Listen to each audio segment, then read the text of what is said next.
Hi everyone, I'm here with Andrew Gething today. He's the founder and MD of MorganAsh, and MorganAsh are in the vulnerability software and process kind of space. So Andrew, thanks very much for joining me. Really appreciate it. It's a pleasure. So this here, I know you focus on vulnerability and the managing and tracking that. What are some of the challenges that you see with that within the industry, and not just financial services, but across the broader industry as well? Wow. Yeah. So, well, it's not easy. I think that's the first thing. I think a lot of people, certainly in financial services, which is I have a better knowledge of, they thought it was easy, and they went off and they sort of what I call train frontline staff, and the documentation refers to that, training frontline staff. And thought we trained people and that'd be fine. And indeed, that the training's been great, and a lot of people have done some good work, and there is a lot of mitigation of vulnerability with that happening. But to a certain extent, they've completely underestimated the challenge which is out there. And if you look at utilities, the PSR list it's too simplistic a list. People are too wedded on it. Some of the criteria in there are just too wide. Being over 65 is not a vulnerability. And companies have then gone off and said, okay, to meet the target of having more numbers on the list, we'll just add everyone who's over 65. So that meets the regulatory target of increasing people, but it doesn't really help the consumer in what we're trying to do. And ultimately, what we're trying to do is where someone has a vulnerability, to reduce any harm which we, as a utility or financial firm, are inflicting on them or causing them by what we're doing with them. And that can be just not communicating with them or very simplistic. So the big challenge is then, I think if I break it into two, I think vulnerability is all about data and empathy. So empathy, which is probably the hardest thing to define, but we all know when we receive it or we don't receive it. And then data, which is actually how do you store and manage data on vulnerability? And that's a big challenge. And quite frankly, people who put little flags and things on their CRM system, which is with all good intent, and I hate to be negative about anything does, because anything is good in that sense, but it's just too simplistic, and hence it's not really getting us to a point where we can really manage that. I mean, we've come a huge way from where it was when it first got introduced. Just the whole conversation's really changed fundamentally, it feels. Sure. But I like your idea around splitting that between empathy and data. And it's almost like that empathy was almost like the first piece that's got put in. You've got to have a process. And we used to have these separate teams who used to deal with it. And it was about like making sure that empathy was really within the process and regulated to be within the process as well. But then as we got into the detail, that whole piece around understanding what is the data associated with it, really, that's where it just becomes, it's mushroomed in terms of a lot more complicated maybe than we first thought, I think. Absolutely. I think in the data side, firstly, there's probably two big chunks of data, lots of data really, but so we have characteristics, and we have about 100 different characteristics in our tool. So that include mental health, ADHD, lack of hearing, all sorts of things, life events and so forth. So we have about 100 of those. We then each of those we graduate by severity. Saying someone you had a divorce, for example, which, yeah, okay, that's a vulnerability, but you need to know, is that person at home with 2 kids and a mortgage around their neck in distress, or are they sailing around the Med with a new fancy bit? And so how that's affecting them is really important. So you can't just having a flag saying divorced or not divorced doesn't get you there, or it only gets you halfway there from that point of view. And we know around 50% of people are vulnerable. So quite frankly, how you can have a priority list with half your customers is a bit beyond me from that point of view, because everyone becomes a priority. It really feels like we're moving from this almost like flag based to this needs based. And I know we chatted about that before in terms of like, what are the needs that the customers on? It's almost like it felt like we're looking around, almost like we were looking at it the wrong way around, which is how do I label you versus what is the actual, how do I help you, maybe is the way of thinking about it. And it's sort of like that feels like that whole sort of thing is changing, particularly over the last sort of 18 months or so. Yeah, so I think to define that, what that is. So a characteristic would be I have a mental health issue, for example. A need would be I need to spend longer, I struggle to read documents, or I need more time on the phone. So the need can be totally different to what the characteristic is from that point of view. There's a preference in there or from the individual. My challenge with some people say, oh, you should only record the need. And when I look at that, most people are doing it because it's they're thinking if they only record the need, they haven't got so much a GDPR issue, which is actually not quite true, because the ICO said actually if you're recording a need which implies you have a health issue, then actually that's still special category data. But that's a kind of a legal piece. But when you look certainly in financial services, when you look at, there's a lot of things that the customer doesn't know. For example, take the divorce situation. Do you know what the company is going to do if you have a divorce, if you have a joint policy, for example? At the moment, not a lot of companies do. Those, I think, will evolve over the next few years. So if you have a joint mortgage and one of you is suffering domestic abuse, how does that get pulled apart? And that's a big problem for the industry. How we solve that, and when we solve that, will hopefully will evolve over the next few years. But the customer won't know that. So the customer, they can't say this is the need, because all customers, all in the industry will progress at different speeds. So the customer doesn't know what the company can provide. So I think you have to go back to saying, actually, we do need the characteristic, because then we can trigger. And indeed, if you look at, a lot of products from that point of view, good outcomes, they won't know. And the FCA particularly talks about good outcomes. And they won't know if their outcome is good or bad, because they're not particularly looking at it themselves. So it's up to the company from that point of view to understand that you need to know if they know their characteristic, then they can say a person with that characteristic may be getting these bad outcomes, so we need to go and talk to them and check, for example. So I don't behold to, oh, you only need to know needs. I certainly like the thought behind that, which is we need to be looking at it from a customer's point of view, which I totally get. But most customers don't know what they're not getting from that point of view. And I suppose you have explicit needs that I as a customer will be able to say, and then you have almost like implied needs, which come from the characteristic, I suppose, to a certain extent. So it's almost like, so if I know that I've got a particular root cause, then that might have other needs that I don't know about yet, but there are needs that I can then explain, I suppose. And it's trying to get those that I don't know about yet, which is the important piece as well. Absolutely, yeah. And I'll be people in old age with Alzheimer's and this sort of thing won't be able to express their needs. You need to go, oh, hold on a minute. This person is 90. We think they've got some sort of dementia. We need to speak to a family member to check what we're doing is right. So I think the needs thing is too simplistic from that point of view. Coming back to the original thought, though, that does mean in data world, you need to understand the needs or the preferences, as well as the characteristic and the severity of the characteristic. The permutation and combinations gets very big. So in terms of from a data point of view, it's around recording everything along that chain almost, which is here's what the characteristic is, here's what the needs are, here what the likely needs might be as well, all of which can then be interpreted by companies or firms or whoever it is.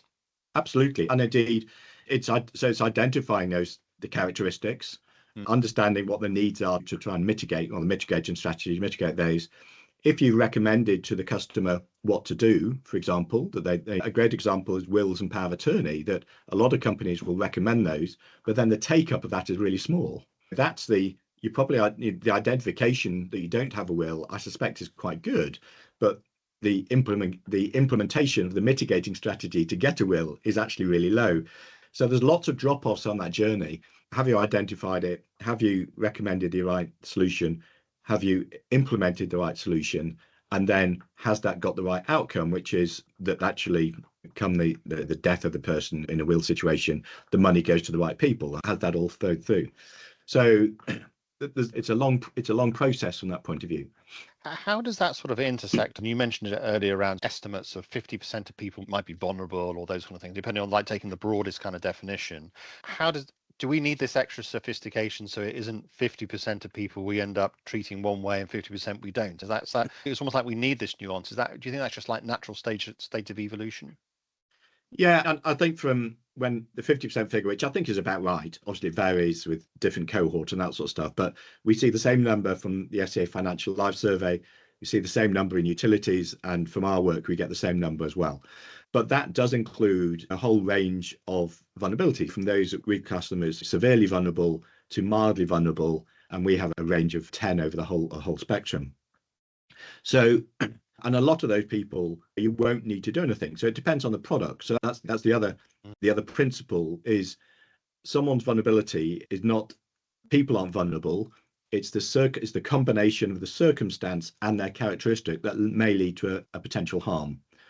So hence the kind of vulnerability word is just, it covers the whole spectrum, if you like. What is that characteristic? Does that matter? And it depends on the product. If you're selling them an ISA, a savings product, which they can get out of tomorrow, or some insurance that they can give you, they can stop paying within a month or something, the risk then of harm is relatively small. But if you're selling them a high risk investment, or you're doing an equity release product or something, the risk is a much higher. So your level of when you're going to intervene and understand and is much different. So if you're saving an ISA and someone's got a gambling issue, actually it's probably a pretty good thing. It's probably helping them. If you're selling them a high risk investment, though, gambling is going to be is a big red flag. So is that contextual? Chris Fitch said vulnerable to what? It's a combination of those two things. So you need to be, that brings another variable into your data world of, well, what is your characteristic? What's the severity? What is the product you've got? And what's the potential for the risk of a potential harm from that? And there's obviously, there seems like there's different states of evolution depending on the product and also the industry as well. Like, how quickly do you just see those kind of aligning? It does feel like financial services with the FCA particularly has been quite a long way ahead in terms of pushing some of this stuff. A lot of the language we're using have come from financial services. We also got government, we've got local government, we've got utility industries, telecoms, those kind of things. How much of this needs to flow through, and what are, I suppose, some of the gaps that you're seeing, and how can we accelerate it? Yeah, so there's a smorgasbord of stuff going on all over the place. The utilities got the PR preferential service register, and they are sharing data starting to share some data between them. It's in the sharing data world, it's very limited from that point of view. The quality of data from their point of view is pretty poor. And then, like you say, you've got the FCA on the other hand saying, actually, you've got to understand the outcomes. And they don't define a particular list of characteristics from that point of view. And each industry is different. We've got one-man band financial advisors, small debt companies, up to the largest being utility company or building societies and things.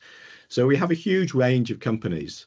It depends. So, I mean, where the one-man band can, from up and you take our software and away they go, and actually they're leaps ahead because the kit does it all for them.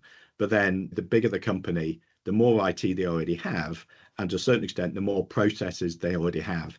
And it's difficult for them to change those processes, especially I think when the world we've gone from paper to digital, and that digital has been very much one click to get my loan, make it easy, make it simple, and that's great for the digitally savvy, which in turn has isolated a huge amount, a good proportion of the population.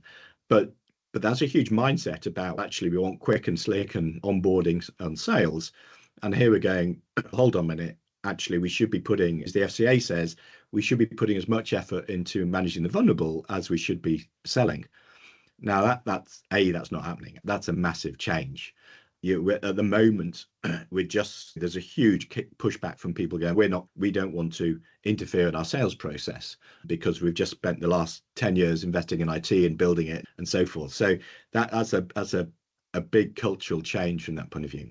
Yeah, I mean, it just feel like we're going on this big sort of journey back to where we used to be in terms of having human relationships with people and really understanding that, and then using technology to gather that data, which is interesting because we can gather the data now, but now we can interpret it en masse. But it allows us to have these more human kind of relationships, really, which is kind of what they're saying, isn't it? Absolutely. It's going back to the bank manager who would say when Johnny came in and wanted a loan or whatever, he would go, yes, I know the parents and all that sort of stuff. And then someone else comes together and know he's had some health problems and that, and I know his family's not that wealthy. So he'll make a judgment using all those things. And I think that's, to some extent, we are going back to that. All that data was there. It was in the bank manager's head, per se. Yeah, exactly. And when we went to the sort of the digital world where we refined it basically down to the minimum data we need to sell the product, then we added on anti-money laundering and this sort of stuff, basically to reduce the risk to the companies. And now actually we're going to expand. For me, what we do is expanding the amount of data to understand the consumer. And what I suppose just operationally, I mean, it's talking like within collections processes or just within customer care or even the sales process. Well, what are some of the challenges they've got around adopting some of this? What are some of the challenges that people are up against? You mentioned before around legacy systems and simple flags and those kind of things, but putting this stuff in operationally, or the challenges that they have on the floor, what are some of the ones that you come across? Yeah, so probably the biggest one is so our process is there's several ways we get data, but the principal one is we go to the consumer and we ask them some questions. We call it proactive assessment, and it works. But there's a huge perception that that the consumers won't do that, and that's probably the biggest hurdle we start with. And at a certain extent, we have to do trials with people to go, oh, we asked a load of questions and actually no one objected.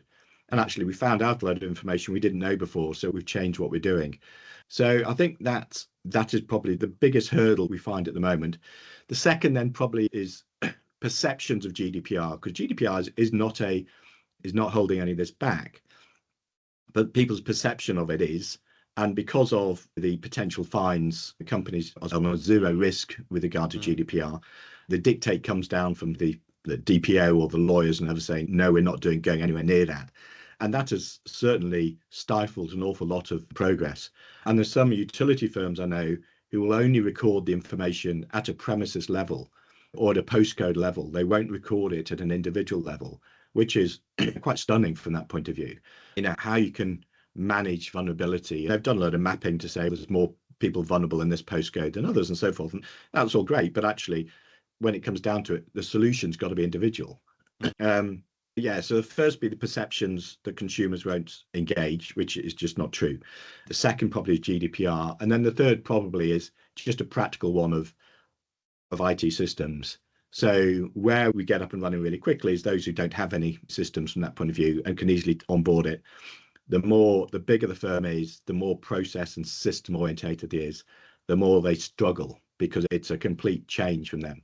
And how do you find the attributes, once they have the attributes, how do you find them putting that into their strategies? Once they've got this information from the consumers, GDPR compliant, they've come out with what the attributes and what the needs are to a certain extent, even the calculated needs or the imputed needs. How do they then find it in terms of like, what are people doing with that information in terms of putting that into their process? Because it feels like that's a huge opportunity not to just not know where they sit, but also to actually add services or to build that trust in particular. And the trust piece then allows you to do stuff in the future as well. Builds the brand, I would think. Yeah, no, absolutely. So, I mean, two thoughts there, really. The first one is that people, when they start, have a huge fear that this will lead to them having to spend fortunes of money being social services and looking after ill people and things, which is just not true. What tends to happen when people find it is people go, okay, this is what we can do for that person. So actually, they put a load of effort in and do what they can with, and that may be limited, but actually they'll go, okay, let's give them a payment holiday or speak to them or talk to them and that sort of stuff. And I think a lot of that work is actually going really well. It's the sort of people at the front line who have been let off the leash a bit, given a bit of empowerment. And I say, treat your customer like you would your mother. What your mother like to experience? And if we treat everyone that way, as opposed to, sorry, I can't record that information, GDPR doesn't allow me to, then we get a much better result. I think then going on from that, and you just touched on it, is when we're moving from reducing potential harm to actually improving the customer experience. And I was saying, if Amazon did vulnerability, they'd call it personalization, which is actually, this is a huge opportunity because we've moved to a digital engagement, which is basically one size fits all, to now to say, actually, if you look at it, where we'll get to is an engagement primarily digital, which will be personalized to the individual. And if you have all the data points, you can do that. So not only just the way they communicate with them, but the understanding of them. You can write, AI will let you write stuff in a format which is suitable for their reading ability, for example, things like that. So that automation has got a huge amount to play, but you do need to understand the consumer to start with. Understand their consumers and their preferences and so forth. And it's going to be a huge evolution in that going forward. I just feel like there's quite a big sort of potential brand benefit as a result of that in terms of having closer relationships with customers and those sort of things. And even that might expand, even as you expand up to the 50% around having tailored communication. Absolutely. I think extends far beyond the 50%. I think you'll do it to everyone, because even the sort of 50% who we'd classify as resilient at the moment, they'll still have preferences about how they like to communicate. They'll still have different ways of, do they like numbers, do they like text, do they like email, and those sort of things. If Amazon did vulnerability, they call it personalization. And if you look at it that way and go, the journey is all about really understanding our customers, understanding their needs and preferences, and communicating them that way. That'll build massive loyalty. Just going back to the bank manager scenario from years gone by, where you'd go and see that guy because he would take into account all your circumstances. And that all got, all got lost when we moved that away. And I think, and obviously it'd be far more efficient than having people, the proverbial bank manager there, but that'll get into a much, much better position. And what's the role of data? I know we talked about data quite a bit, but the role of data in terms of flagging people, almost like accelerating that identification process, but then I suppose then also sharing maybe some of the data that you capture between people and that sort of like portability of data. Where does that currently sit? Sure. So at the moment, everything we're doing is just direct for that company. Partly it's walk before you can run, but certainly the way I think the vision, if you like, and the way I think it'll develop is we will share that data. So in utilities, you'll say, so they're sharing under using SPI as a GDPR category, which allows them to do that as utility.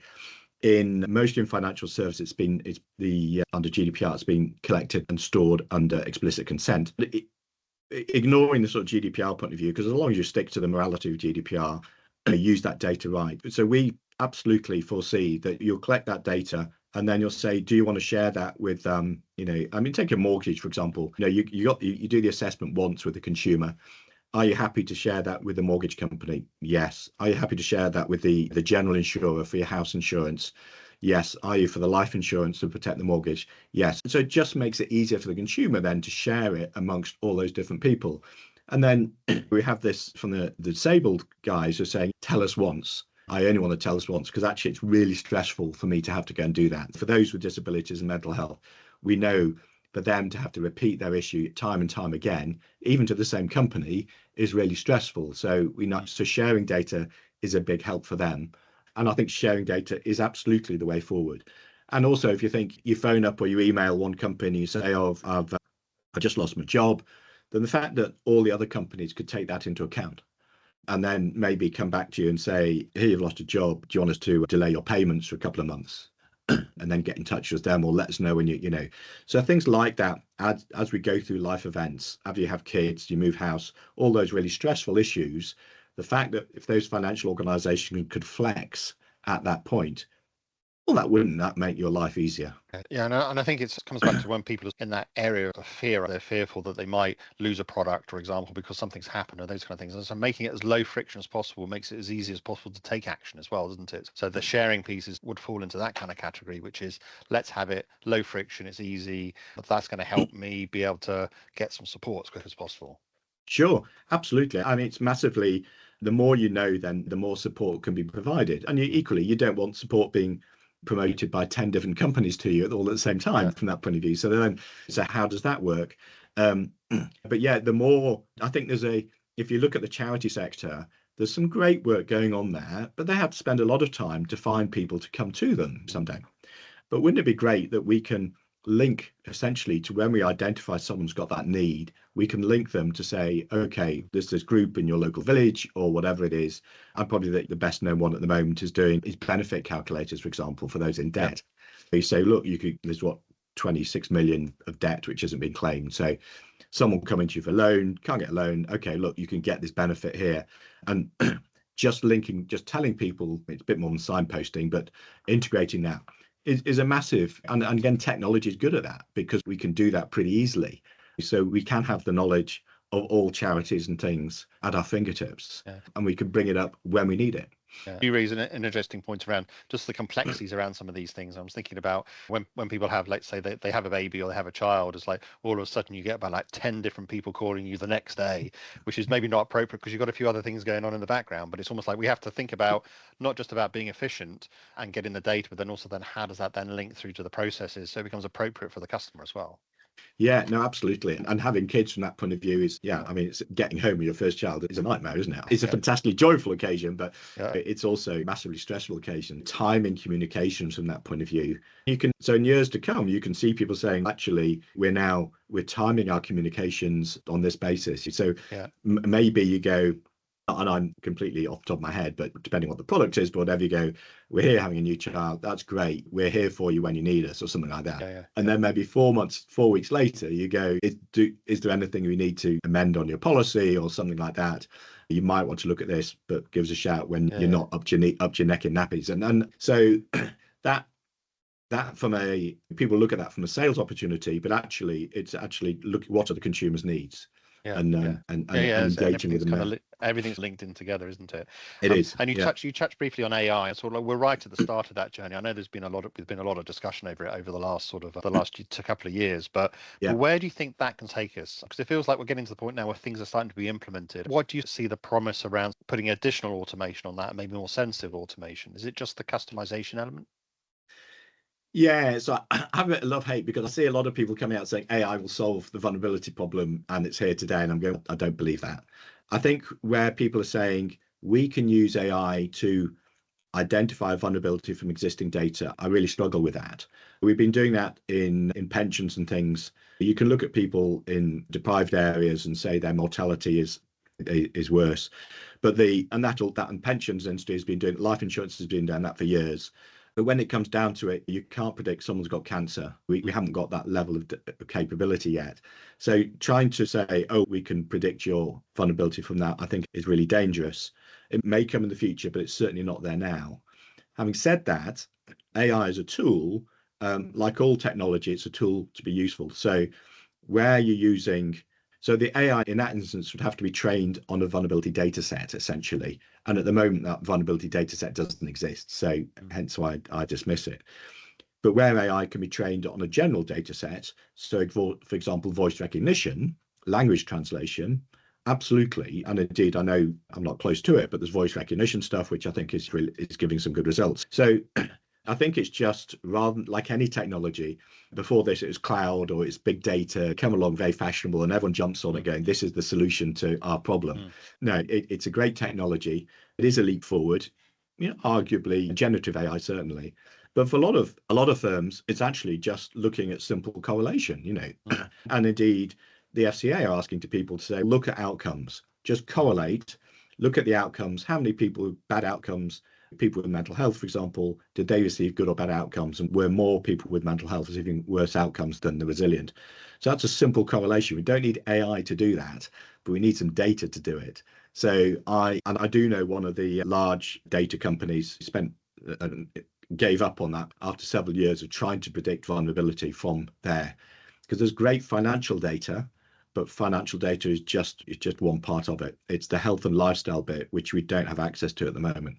Yeah, it seems like that's developing, and maybe that's something will come in the future. The AI can help you analyze some of that data, but you've got to have the data first to be able to analyze it. Correct. Yeah, exactly. Yeah. And you talked a bit about the FCA there. Obviously, the FCA have just completed a review around the vulnerability process in firms. There's also a thing around customer outcomes in firms. This has come at the start of this year. What's your kind of view in terms of like where we are, and especially under the banner of consumer duty as well? It feels like this has been a huge focus and refocus on consumer outcomes, and it almost feels like the FCA, almost like they're watching and monitoring, and that was almost the communication that came across. But it'd be good to get your sort of view on it and reaction to it. Yeah, so I think the first thing is there's no change to the vulnerability regulation, which should be relief all around. And I don't think there needs to be either. I've not heard anyone asking for that. I think what this group of the announcements and so forth has done is it's put vulnerability, because it came out as a separate document and 2 years before the consumer duty, a lot of people have treated them separately, and there's been a complete disconnect. And what they have done here is come out and say, actually, we're looking at vulnerability from a point of view of good outcomes. It's all about good outcomes. It doesn't really matter what data you have or how you do it. It's all about good outcomes. And if you can demonstrate that the vulnerable groups are getting good outcomes, we're happy. You're not tick boxes, it's principle based. Having said that, a lot of people really struggle moving from practical regulation to principle regulation. And when I talk to people, they're going, oh, the FCA haven't told me what to do. They never are going to tell you what to do. They are steadfast. It's principle based. It's proportionate. You've got to look at the outcomes. So you've got to look at those outcomes. Now we know, different industries, we know there's some bad outcomes already. How willing are people to try and address those? And firms are saying, a lot of firms saying, oh, I look after my customers. I've got a good Trustpilot score. And I look after our customers. It's all rosy. We haven't got an issue. Quite frankly, they haven't got the data to demonstrate that. And we know, I take us back, the charity self-help groups have done studies which have shown that people, certainly things like mental health, get worse outcomes from financial services. They have the data, there's proof, there's evidence, absolutely true.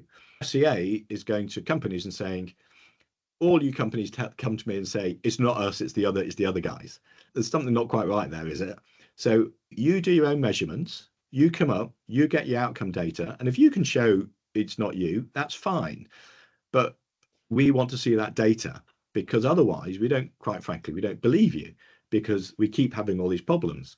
I think that's having the data, the evidence to demonstrate that you are giving good outcomes, and to all the different cohorts or types, whatever you want to call it. They've changed their terminology, which means you've got to have that data, and that comes back to the data point. You can't just say, oh, I had a good Trustpilot view. Yeah, but how many people completed the Trustpilot, and was it actually just the resilient and happy customers are doing that? And actually, they may be happy customers, but they may have been paying over the odds. They may have been paying for a product actually they didn't need. There's lots of situations where a happy customer doesn't necessarily mean good outcomes. And also, most customers' expectations of financial services pretty low. Arguably, we compete with utilities to how on the sort of trust level of I don't know what you call it, trust. Level of trust. Yeah. So I lost my train of thought there. What I find interesting, I'll just interject, what I find interesting is you can get a disconnect between what people say they are, particularly in terms of a score. So I think there was used around like NPS scores, an example, and then what they actually say in the comments, what they actually say in the commentary. And I think that's why I find AI particularly interesting, is like summarizing and pulling out some of the intentions that are sitting within what people are saying, rather than necessarily what they're scoring. And sometimes, so we can do that in terms of some of the surveying piece. I thought the other piece that was interesting is this focus around, you can't use the same metrics you've always used before, right? And so getting to this next layer of data, getting to really understanding what's going on in a more sophisticated way seems to me, I mean, it's what I'm interested in. It seems like that's a bit of the direction we're going. No, absolutely. And I think a lot of companies said, oh, we already have these metrics. We have metrics on our time to respond. We have metrics on the NPS or so forth, and we're all good. But that's not looking at outcomes. I think that's the point. So you're looking at customer satisfaction. You're looking at what you've done and saying, oh, we've trained so many people, but actually, are those people competent? Are they delivering it? And at the end of the day, it's keep coming back to is the outcome. So if the customer understands it and they get the product there and the product does what it should do, then that's all good. And you will have customers not happy because the investment went down, for example, but actually it was a perfectly fair outcome for the level of risk you went into to begin with. Customer satisfaction and outcomes are different. And the outcome monitoring is something different to just a customer satisfaction. And hence that's why the FCA came out and said, look, if you're using the same data, you're probably not going to meet this. Yeah. It's interesting to see how it's all going to develop. And if you look out into the future, use your crystal ball, 3 years in the future, where do you think we'll be? Where do you think we'll be? So I think the next thing we're going to come out, and we're just seeing it, is where people are getting strategic advantage. So we've just had a customer who's launched a new product on the back of the extra information we were gathering. So they started gathering information for sort of vulnerability reasons, regulation reasons, but actually that's now given them advantage and they've launched a new product on the back of it. So I think once we see that kicking in, we'll see a mindset change, and we will start talking about personalization and so forth. It's going to take a long time for that to filter through. But I think, and that's the big change, and that'll be a strategic change. Companies who can't do it or won't do it will be losing out. They'll be sitting back saying, oh, we just have one product for everyone. And customer service and personalization will come back to the fore. Yeah, it's been an interesting journey. Andrew, thank you very much for explaining the complexities around what sounds like a pretty simple kind of concept, but actually when you drill into it, there's a lot going on underneath in terms of understanding it and some of the things that are happening. It does feel like we're on this road of, say, going back to personalization as much as we talk about vulnerability, it's around personalized service that sort of responds and incorporates where if people are vulnerable as well, but everyone else as well. So it feels like we're on a journey, right? So we're on a massive journey. Absolutely. No, on a massive journey, certainly. Yeah, Andrew, I really appreciate you making the time. Thanks very much. It's my pleasure. Cheers, Chris.